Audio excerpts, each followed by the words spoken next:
नमस्कार बच्चों। आज हमारा टॉपिक है कक्षा 12वीं के अंतर्गत रासायनिक बलगति में हम पढ़ेंगे आणविकता व अभिक्रिया की कोटि। ये जो क्वेश्चन है इम्पॉर्टेंट है, आपसे पूछा जाता है आणविकता व अभिक्रिया की कोटि में अंतर समझाइए। तो यहाँ पर सबसे पहले हम देखें कि ये होती क्या है। तो सबसे पहले आप नोट करेंगे आणविकता की परिभाषा। आणविकता या इसी को हम कहते हैं अणु संख्यता। अणु संख्यता। तो ये जो आणविकता है, अगर हमने कहा अणु संख्यता मीन्स क्या है, अणुओं की संख्या।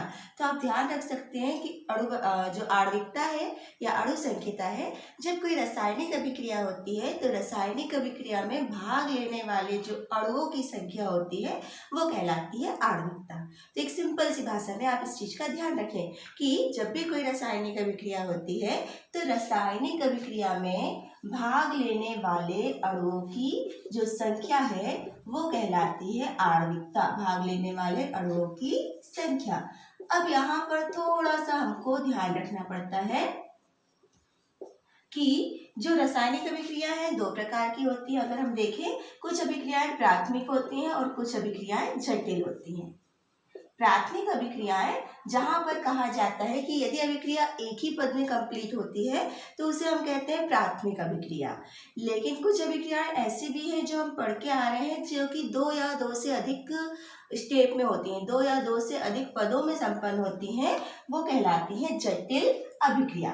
तो यहाँ पर जब भी हम आणविकता की बात करते हैं तो हमारे पास जो अभिक्रियाएं होती है वो कौन सी अभिक्रियाएं होती हैं? प्राथमिक अभिक्रियाएं, जो कि सरल पदों में या एक ही पद में कंप्लीट होती हैं। तो परिभाषा हम थोड़ी सी और चेंज कर लेते हैं। इसके पहले ये भी ध्यान रखिए कि जब भी कोई रासायनिक अभिक्रिया होती है तो जो अभिकारक के अणु होते हैं वो आपस में टकराते हैं, है ना। कि अगर हमने कहा अभिक्रिया ए से बी बन रही है तो होगा क्या, जो ए के बहुत से अणु होंगे वो आपस में क्या करेंगे? टकराएंगे, संघट करेंगे। इसको टकराने को कहा जाता है संघट। तो संघट के फलस्वरूप रासायनिक अभिक्रिया होती है। तो इसी में थोड़ा सा आप सुधार कर सकते हैं। यहाँ पर कहा जाता है कि जो प्राथमिक अभिक्रियाएं हैं, प्राथमिक अभिक्रियाओं में उन अभिकारक अणुओं की संख्या जिनके संघट के फलस्वरूप रासायनिक अभिक्रिया संपन्न होती है उसे हम आणविकता कहते हैं। तो थोड़ी सी परिभाषा हमारी चेंज हो गई। हमने शब्दों का क्या यूज किया आप नोट करेंगे। प्राथमिक अभिक्रिया में उन अणुओं की संख्या, उन अभिकारक अणुओं की संख्या जिनमें रासायनिक संघट के फलस्वरूप कोई रासायनिक अभिक्रिया पूर्ण होती है उन्हें हम कहते हैं आणविकता। तो है तो ये अणुओं की संख्या, लेकिन प्राथमिक अभिक्रिया में संघट के फलस्वरूप जो अभिक्रिया में भाग लेते हैं और अभिक्रिया को पूर्ण करते हैं उन अणुओं की संख्या क्या कहलाती है? आणविकता कहलाती है।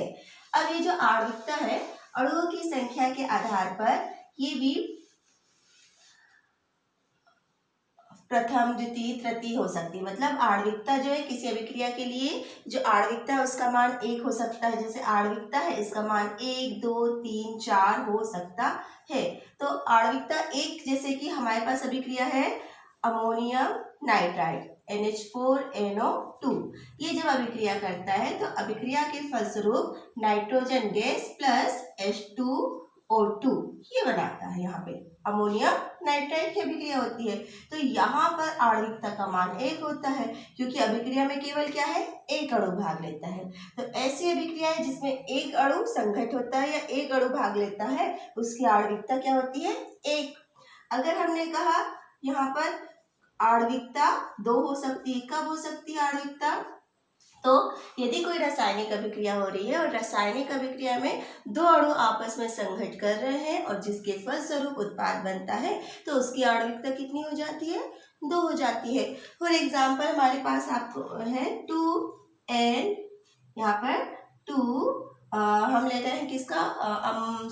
नाइट्रोजन का ऑक्साइड। बुक्स में आपको एग्जाम्पल मिलेंगे N2O5। 2N2O5 ये क्रिया करके बनाता है NO2 plus O2, NO2 plus O2। तो ये जो 2NO2 यहाँ पर नाइट्रोजन के मॉलिक्यूल हो जाएंगे 4, अभिक्रिया में पार्टिसिपेट कर रहे हैं। अच्छा N2 यहाँ पर अभिक्रिया जो है N2O4, तो ये हो जाएंगे 4NO2 प्लस O2।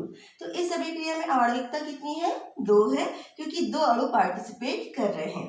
फिर यदि हम और एग्जाम्पल लें, ऐसी अभिक्रिया है जिसकी आणविकता 3 होती है, तो हमारे पास एग्जाम्पल मिल जाएगा 2NO प्लस O2। ये आपस में क्रिया करके बनाते हैं NO2, नाइट्रोजन डाइऑक्साइड।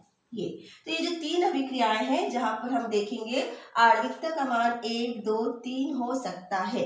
किस आधार पे? तो यहाँ पर कहा जाता है ऐसी अभिक्रियाएं जिसमें आणविकता का मान 1 होता है। यहाँ पर ये एग्जाम्पल में है।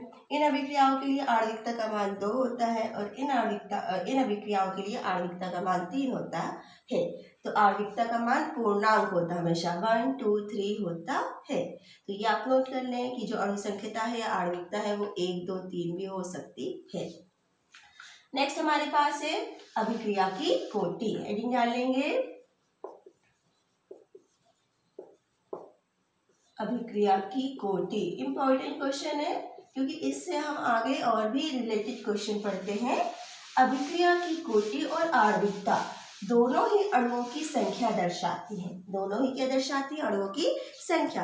पर यहाँ पर थोड़ा सा चेंज हो जाता है। अभिक्रिया की कोटि उन अभिकारक अणुओं की संख्या होती है जिनकी सांद्रता में परिवर्तन होता है। जब भी आप डेफिनेशन लिखें तो ये ध्यान रखेंगे, सांद्रता में परिवर्तन होता है। तो यहाँ पर किसी रासायनिक अभिक्रिया में भाग लेने वाले उन अणुओं की संख्या जिनकी सांद्रता में परिवर्तन होता है वह कहलाती है अभिक्रिया की कोटि, है ना। तो अब सांद्रता में परिवर्तन होता है, इसको दूसरे तरीके से हम लिख सकते हैं। आप नोट कर लेंगे, दर नियम व्यंजक में, आप नोट करें फिर हम इसे समझाते हैं। दर नियम व्यंजक में भाग लेने वाले अभिकारक अणुओं की जो घातांक है, अभिकारक अणुओं की जो घातांक है, उनके योग को हम अभिक्रिया की कोटि कहते हैं। दर नियम व्यंजक हम पढ़ के आ रहे हैं, दर नियम व्यंजक। तो दर नियम व्यंजक जैसे कि हमारे पास अभिक्रिया है A प्लस B, इससे बन रहा है उत्पाद। तो इसके लिए जब हम दर नियम व्यंजक बनाते हैं तो हम क्या लिखते हैं कि जो अभिक्रिया की दर है वो किसके समानुपाती होती है? यहाँ पर A की घातांक, यदि हमने कहा, इसको हमने कहा m और इसको हमने कहा n, तो A की घातांक m इंटू B की घातांक n। तो इसी के लिए R इज इक्वल टू हो जाता है K, A की पावर m, B की पावर n। और जब यहाँ पर ये जो घातांक है mn, तो अभिक्रिया की कोटि किसके बराबर हो जाती है? अभिक्रिया की कोटि is equal to m plus n। तो यहाँ पर दर नियम व्यंजक में जो अभिकारक अणुओं की घातांक है उनके योग को हम अभिक्रिया की कोटि कहते हैं। ये डेफिनेशन भी, ये कई बार आपके पास क्वेश्चन आता है कि निम्न अभिक्रिया के लिए अभिक्रिया की कोटि निकालिए। तो आप दर नियम व्यंजक बनाएंगे इस प्रकार से और जो घातांक उनको जोड़ देंगे तो वो क्या हो जाएगी? अभिक्रिया की कोटि। ठीक है। अब ये जो अभिक्रिया की कोटि है इसके अगर हम प्रकार देखें तो अभिक्रिया की कोटि नॉर्मली निम्न प्रकार की हो सकती है। फर्स्ट हमारे पास यहाँ शुरू होती है शून्य कोटि की अभिक्रिया। शून्य कोटि की अभिक्रिया, शून्य कोटि की अभिक्रिया, तो इसके लिए कहा जाता है वे अभिक्रियाएं जिनके लिए अभिक्रिया की कोटि का मान शून्य होता है उसे हम शून्य कोटि की अभिक्रिया कहते हैं। शून्य कोटि की अभिक्रिया मीन्स ऐसी अभिक्रियाओं में जो रासायनिक अभिक्रिया की दर है वो अभिकारक की सांद्रता पर निर्भर नहीं करती, क्योंकि जीरो है ना, मतलब कि इन अभिक्रियाओं में जो अभिक्रिया दर है वो अभिकारक की सांद्रता पर निर्भर नहीं करती है, इसलिए इनके लिए अभिक्रिया की कोटि का मान 0 होता है। बहुत सारी प्रकाश रासायनिक अभिक्रियाओं की अगर हम बात करें, जैसे अगर हमने कहा हाइड्रोजन प्लस क्लोरीन आपस में क्रिया करके क्या बनाते हैं? 2HCl। पर ये रासायनिक अभिक्रिया कब कंप्लीट होती है? सूर्य के प्रकाश की उपस्थिति में। सूर्य के प्रकाश के बिना ये रासायनिक अभिक्रिया नहीं हो पाती। तो यहाँ पर हम इन दोनों की सांद्रता की बात करें तो ये अभिक्रिया में कोई रोल नहीं निभाते, सूर्य का प्रकाश की प्रेजेंस में ही अभिक्रिया होती है। तो ऐसे जो कुछ अभिक्रियाएं हैं वो शून्य कोटि की अभिक्रिया के अंतर्गत आती है, जिसमें अभिकारक की सांद्रता का अभिक्रिया दर पर कोई प्रभाव नहीं पड़ता। कंडीशन है यह अभिक्रिया तभी होगी जब सूर्य का प्रकाश उपस्थित होगा। तो कुछ ऐसी अभिक्रियाएं जो है वो शून्य कोटि की अभिक्रिया कहलाती है, जिनके लिए अभिक्रिया की कोटि का मान शून्य होता है। फिर हमारे पास दूसरा एग्जाम्पल है प्रथम कोटि की अभिक्रिया। प्रथम कोटि की अभिक्रिया डेफिनेशन में सबका सेम हो जाएगा। ऐसी अभिक्रियाएं जिनके लिए अभिक्रिया की कोटि का मान 1 होता है उन्हें प्रथम कोटि की अभिक्रिया कहते हैं। 1 होता है तो यहाँ पर भी ध्यान रखना है कि ऐसी अभिक्रियाओं में अभिकारक जो अभिक्रिया दर है किसी अभिकारक की एक अणु की सांद्रता पर निर्भर करती है। इसी प्रकार से फिर होती है द्वितीय कोटि की अभिक्रिया। द्वितीय कोटि की अभिक्रिया, द्वितीय कोटि की अभिक्रिया के लिए ऐसी अभिक्रियाओं में अभिक्रियाओं की कोटि का मान 2 होता है। तो इस प्रकार से जो अभिक्रिया की कोटि 0 है, 1 है, 2 है, 3 आदि हो सकती है। फिर यहाँ पर थोड़ा सा ध्यान रखेंगे, एक और आपसे क्वेश्चन पूछा जाता है छद्म कोटि की अभिक्रिया। छद्म या स्यूडो छद्म कोटि की अभिक्रिया। छद्म कोटि की अभिक्रिया यहाँ कहा जाता है कि जब कोई अभिक्रियाएं होती हैं तो कुछ अभिक्रियाएं देखने पर ये वास्तव में एक प्रथम कोटि की अभिक्रिया के अंतर्गत ही हम पढ़ते हैं। हमारे पास एक एग्जाम्पल है जैसे कि CH3COO C2H5 प्लस H2O।